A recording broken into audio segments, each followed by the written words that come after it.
Are you tired, frustrated, overwhelmed, being pulled in a million different directions, deadlines and projects at work, responsibilities at home, and you really don't know what to do? Well, you've tuned into the solution. We educate, we empower, and we equip individuals to live the best life possible. And we partner with businesses and organizations to achieve the best possible results. How do we do this?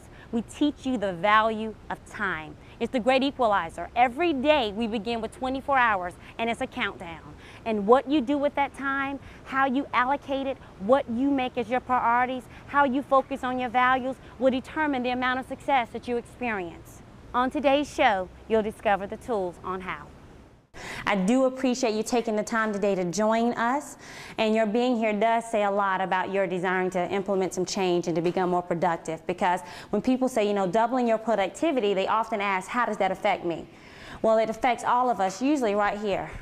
Checkbook, your lifestyle, it affects your money. All those things are a result of your productivity. An example is, last week I had someone working on a proposal for a corporate client of ours, and they worked on the proposal. It looked great, and I went back to review it before presenting it to the client. And as I read through it, I saw a missing piece. A major piece that was missing, because I had spoken to the account and I knew what they wanted to do. So I made a couple tweaks. In about 15 minutes, this proposal went from $2,200 to right at $4,900. One missing piece, 15 minutes. We sat down with the client, we presented it. Without question, they bought it because they knew that's what they needed. The difference in that almost $2,800 was that I knew what to look for. X marks the spot. And in your life, you have to know where to look and what to look for and how to focus in to find those missing pieces, because when it comes to productivity, that's what it's always about. It's not what's obvious, because everybody knows what's obvious and what we need to do from that perspective, but it's being able to focus in on the missing piece, the area that no one sees or the area that no one's working, and beginning to tap into that and to become productive with that. And I share that story because in that $2,800 difference was a simple one little thing. It took less than 15 minutes to do that. But I doubled the amount of the account. I doubled the revenue. I doubled our potential with it, only because of the simple X on the one missing piece. And in your folder, you'll see a presentation with some PowerPoint notes that you can use to follow along with some of the things I'm going to share today, but you can also take some notes on it and personalize it for your life and for things that are particular to you. When you look on that first slide, you see that X does mark the spot, and your productivity is knowing where to put the X in your life, knowing where your schedule is concerned, knowing how to get the best possible results out of what you do, be it in sales, be it as a business owner, recruiting, whatever it is you're doing, you have to know how to single-mindedly get in there and figure out what you need to do, because your intelligence, your focus, and your clarity on the right things are what's going to differentiate you from the masses. It's what makes you marketable. It's what makes you your revenue and your income. And this is also what takes you above average, because being average barely keeps you on a job. Being average barely keeps your bills paid. Being average is not fulfilling. Being average is basically being in a place of stagnation, and it keeps you frustrated. And the only way that you can separate yourself beyond that and above that is in one thing. It's called focus. You cannot double your productivity. You cannot advance past average without being focused. If you think about energy or you think about light, it's all around us. Everywhere you go, everywhere you look, it's there. But when it's focused, it'll literally, a beam will go through steel. The only thing changed about it is that it's no longer scattered. It's just focused energy. And that's how you have to learn how to live your life. That's how you have to operate on your job. That's how you have to run your business. You have to begin to develop that type of focus to get it done. And when you begin to do that and you get focused like that, you literally take the X and you can begin to mark the spot. You can mark the spot, because that requires effort. It requires practice. It requires commitment. And you're going to have to learn how to do this day by day, hour by hour and minute by minute to really be able to experience the impact and the results that you're desiring for it in your life. In order for you to double your productivity, and my husband, when we were talking about this session, he said that's called dip. When you double your productivity, you just got to dip. He said every time you think about that, think about dipping, because that's what you're doing. It's almost like you step back to speed up. And when you do that, you are planning, you're coming up with a creative plan, you're coming up with an action, because you have to manage the expectations on a daily basis of all your clients. You have to manage the expectations every day of your boss or your manager. Let's not add in family. Let's not add in friends. Let's not add in every single thing else that's going on. And you have to learn how to focus in on what you need to do, because you have all these aspects of your life vying for your time, vying for your attention. And one of the biggest things that keeps many people from being unproductive is not that they're not willing to do the work, but they don't know what to do. They're kind of all over the place. You're trying to be productive here and you're not finishing that and you're moving back over here. So instead of focusing in on maximizing any level of productivity, you got a whole bunch of pieces going on. Anybody know anything about having several pieces of the puzzle? Nothing really completed, nothing really maximized, but a little bit of everything. Then you're frustrated. Your checkbook's not saying what you want it to say, your quota's not met, your client deals aren't solved, and you're frustrated. And you know you've been working hard, but you've scattered all your energy, you've scattered all your focus, you've scattered all your direction. So at the end of the day, you have no results, just a lot of hard work and frustration. That's because you're not focused. And when you begin to focus on the right things, when you begin to single-mindedly know what you're aiming to accomplish and what your goals are, first of all, it reduces stress. Because one of the biggest factors with that is not knowing what you're doing. I don't know if anybody else can relate. You know, month end is coming in. You know you had a quota of 3 clients you were supposed to acquire, whatever you were supposed to do this month. It's the last week of the month. Now you're stressed. So now you just want to call everybody. You want to follow up on everybody. You got all these things you're trying to do to get these missing pieces to the puzzle, and none of it seems to be working because you're not focused on anything. You're just trying to reach for loose ends. And that's what happens, and you just have to determine how to get your stress levels down and make sure you're on the same page with the things that you're aiming to accomplish, and make sure that you're being accountable to the things and the goals that you set ahead for yourself. And we're going to talk about that a little bit later. And the thing is, you know, every time management or organization book tells you the formula to double your productivity. And it's so easy to hear the formula. You guys may already know it. You probably can recite it. And of all of them that you can read, I put it in your notes, but I compiled one. And it is simply do more and more things of higher value, and delegate, delay, outsource, and get rid of tasks of lower value. That sounds so simple. That sounds so easy. But if I asked any of you how many of you are doing that on a regular basis, or you do it every day, or that's a part of your life, what would your answer be? Because that's so simple in theory, but alone, without effort and without commitment and without determination, it's just that. It's just that. So what I want to share with you today, and I want you to leave here with, is how you can take that formula from just being a formula or something cute that you read on the pages of a book or something you can find on the website, to how you can actually take that and implement that and put it into your life so it's affecting the things that matter to you. And there are 2 things that will do that for you, and they're very personal. This is not anything that your manager can do. This is not anything that your supervisor can do. It's 2 things that you have total control over. And the first one is crucial conversations, and the second one is crucial investigations. And I call them crucial because they are so imperative, and no one else can do them but you, and no one else can affect the outcome of them but you, so it's crucial. The first one is a crucial conversation you need to have with yourself. If I were to ask you to pick your pen up right now and write down 3 things that you knew you needed to do, but by 12 o'clock today you still haven't done them, how many could write down 3 things? So then if I was to ask you why you haven't done them, what would your answer be? Not justifications or excuses, but the real root reason of why you haven't done it. If I was going to come around and pick up your papers, who could really write that out for me? And then the next thing is, you know, asking yourself, okay, I know what I need to do. I know why I haven't done it. But what am I going to do to bust through the fear? What am I going to do to get through the wall? What am I going to do to not be tomorrow thinking of 3 other things that I should have done yesterday that I still haven't done today that I'm still trying to justify? What am I going to do to change that? What am I going to do? And then I want you to have a crucial conversation with yourself. Walk around your office and find the most productive person there. Who's making all the money? Who's closing all the deals? Who's selling all the houses? Who's getting all the accounts? I want you to look at them and then ask yourself, why is it not you? That's a crucial conversation, because you know what they're doing, or at least you know some of the things that they should be doing or probably are doing that you're not doing. If you're a business owner, take a look at someone who owns a business similar to yours that's thriving. Why is theirs where it is and why is yours stagnant?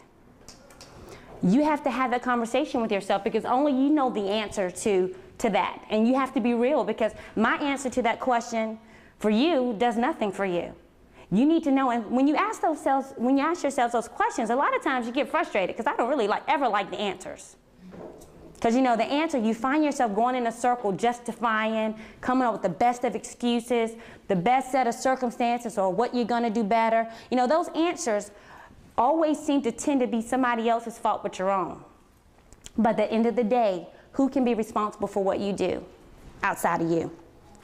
The second thing is those crucial conversations. The next step of it is crucial investigations, because now you need to have some conversations with some other folks. You know, that person that's in the office that's having all the success that, you know, when I used to be in sales, you go in and you know how they have the big board and they have all the people, who's hot, who's cooking, everyone on the list, and you find your name and you start at the top and you're like, you know, you kind of follow through. Everybody knows who that top person is. So you begin to investigate. Take that person to lunch. Take them to lunch. Who turns down a free lunch? Now, you do have some offices I've worked before, and they were kind of cocky, and they thought they were, you know, a little bit untouchable. But in those situations, I didn't take them to lunch. I took their boss to lunch. Please tell me what Crystal's doing. What he's eating his steak, and I'm taking notes. What is Crystal doing that's making her number so high every month? What is her discipline? What are her goals? So begin to investigate. Find out what they're doing. There's more than one way. If you're really trying to double your productivity, become more effective, to make more money, get creative. Because average sit still and think that the answers are going to come to you. You know, when you're success-oriented and you're goal-oriented, that requires getting out there and doing something. Take them to lunch. Take the boss to lunch. And while the boss is eating, you know, would you like some dessert? You know, keep talking. Because I want to know what they're doing. Because it does me no good to sit in the meetings and watch the numbers go up, or her come shooting through the office with this big old bonus check. And I'm like, okay, when I have all access to finding out what I need to do. And the next thing is, you know, after you do that, even if say you're self-employed, find someone who owns a business like you own, or someone who's making the type of money that you make. You may not be able to get access to them, but what associations are they members of? You might need to join it. You know, where do they golf? Where do they work out at the Y? You know, find out. Just begin to try to develop a relationship or seek out answers that can help you go from where you are to where you desire to be. And no one's saying that you're average, because average people wouldn't be here today. But what I am saying is that you have a desire to do more. You have a desire to accomplish more. And someone who's already in pursuit of that, and someone who's enjoying the benefits of doing that, I always believe there's more I can learn. They definitely have something that they can offer me. I'm always buying people cups of coffee and cheesecake. If there's a successful woman, I've never heard one yet turn down cheesecake. Would you like? Oh, I love you. Where's your favorite cheesecake? Well, you know what? Whatever. If it's someone, if it's a couple, if it's a gentleman, for me, my husband and I were taking him out to dinner. What's your favorite restaurant? Let me feed you. Most people will love a meal. Most people don't turn them down, so you got to find out what you can do. Because the whole thing in this investigation is to find out, why are they more successful than you? Why are they more productive than you? Why are they making more money than me? Because if you look around, you're like, okay, I'm just as sharp. I have just as much education. I'm willing to work just as hard. But what are they doing? Because there's something that they're doing that you're not doing. And these crucial conversations, these crucial investigations, these steps that you have to take are so very necessary so you can go to the next level. Because so often you set goals, and they're goals that you think you want to accomplish, you think they're good, but if they're not pointing you in the direction of where you're trying to go, if they don't line up with what you're aiming to accomplish, then they're useless. So after you've had these crucial conversations with yourself and you found out what you're not doing that you need to be doing, and you've talked to successful people who may be doing something different, now you have enough information to begin to create some crystal clear goals for yourself. You know what it's going to take. You know what changes you need to make. And the key to doubling your productivity, the key to higher productivity is it begins with crystal clear goals. And for a goal to be clear and for it to be effective, it has to be specific. It has to be measurable. You have to be able to analyze it. You have to be able to believe that it's something that you can achieve. You have to know this. It has to have a timeline. A goal without a date on it is simply a wish. When will you have this accomplished by? When will I evaluate my progress by? You know, you have to know those things. For more clarity, when you have more clarity and you have on what you're aiming to accomplish, the quicker you're able to get it done. The more effective you're able to get it done. And when it's done, you can move on to the next level, which is in line with what you're aiming to do, and it's positioning you for more success. And when you're creating these goals, you need to make sure that these goals are in line with your company. Because if my goal is to have 2 new accounts this week, and my manager's goal for me is to have 6, I'll never measure up. So I need to make sure that my goals are aligned with what my company has for me to do. You just got to make them real, because your goals need to line up to position you for the money or for the time. Whatever motivates you with those things, your goals need to position you and be intact with that. You need to just crystallize them, and you need to make them real. And after you know what those goals are, you need to have a clear written plan of action. Very productive people think on paper. We are so intelligent. We love to keep things in our mind. We like to just have mental checklists. But if you're going to be productive and you're going to be effective, get it out of your head and get it on paper. How many people are coming into your office in a given day? How many phone calls are coming in? If you have children, or if you have a spouse, you have employees, all this is going on, but you've got all these things that you need to do. And by end of the day, who's ever walked into the office and said, okay, I was about to. Okay, if I walk back out, let's try it again. You know, trying to remember, because it's not clear. And you don't have anything that's talking to you. When you think on paper, the paper talks back to you. It helps you keep account of what you're doing. It lets you see where you're falling short. It helps you evaluate your progress. It's essential. And if you read anything about success principles, or if you read anything, you have to understand how to get it on paper, because they say if you put it on paper and you begin to use that and you begin to refer back to it, your productivity goes up 25%. 25% just by utilizing that. And so that's literally helping you organize what you need to do. You know, number 3, I put systemize. Use the 80-20 rule. And everybody, if you go to church, you know, you hear 80% of the people come, 20% do everything. At a corporation, 20% make all the rules, 80% carries it out. Is that not true? In most companies, that's kind of how it works. You have to begin to do the 80-20 rule in your own life. 20% of the things that you do has 80% of the value. 80% of what you do just takes up your time. Does that apply? Think about it. 20% creates your income. 20% creates your your revenue. 80% is a lot of just other stuff. And you have to be able to evaluate, look at your life and see, okay, what are the 20% of the things that I do that creates the results that I want? Those are the 20% you need to focus on. That's what you need to put your power on. Those 20% need to be at the top of your list, because they have the biggest value in your life, and you're not doing them has the greatest consequences. So that needs to be your focus. You know, meeting a deadline for a client is extremely important. If you don't do that, you can lose the account. Having lunch with a friend, it's great. However, there are no consequences if you change it. So you really need to systemize your day, systemize what you're doing, evaluating your business, evaluate on your job. What are the 20% of things that accommodates that qualify for the majority of what you're doing? And it has the biggest value and the consequences. Number 4, seek accountability. You know, so often you work at a company and they hold you accountable for the numbers at the end of the month. They hold you accountable for what you're supposed to produce. But you need to seek out accountability, because a lot of times you can work for companies and the manager won't come in to tell you you're not doing what you need to do until you've not met the quota, or till you've not got the accounts, till you've not handled your business. So what you have to do is position yourself to seek out that accountability. You know, get feedback from your manager. You know, something that I recommend is once a week, maybe on a Friday, email your manager or your supervisor and let them know your victories and your challenges for the week and your goals for the next upcoming week. Find out if those goals line up with the goals that they have for you. Do they contradict what they want for you to do? Do they know of a project that's coming up that they're going to hit you with on Monday that you may not know about? Get feedback from them. Make sure, and get some suggestions, get some input.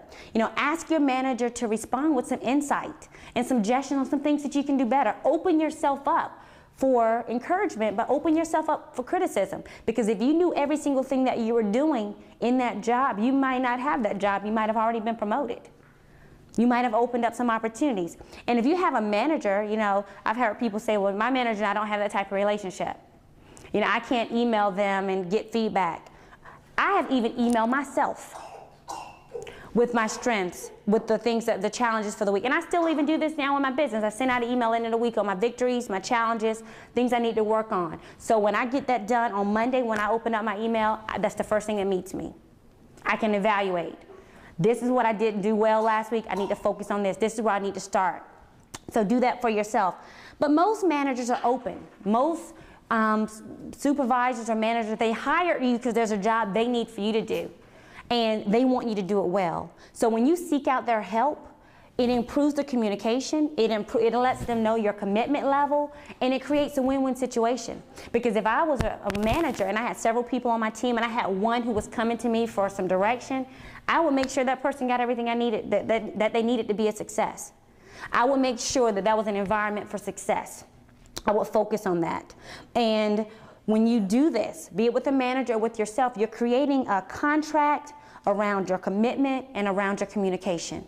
And those things are really what's going to be a big indicator of your success and what you're able to do. You know, when I first started this business, I knew tons about time management, organization. I knew about productivity, but there was a lot I did not know. So the first thing I did was I surrounded myself with a team of people who could help fill in all the gaps on where I was weak. I sought a business advisor.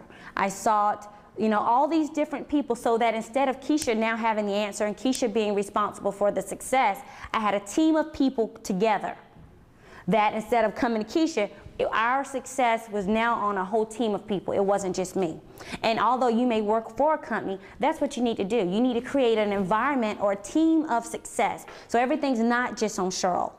There's a whole bunch of insight and input going into this. So if Cheryl succeeds, this team has been successful. If Cheryl fails, this team has failed.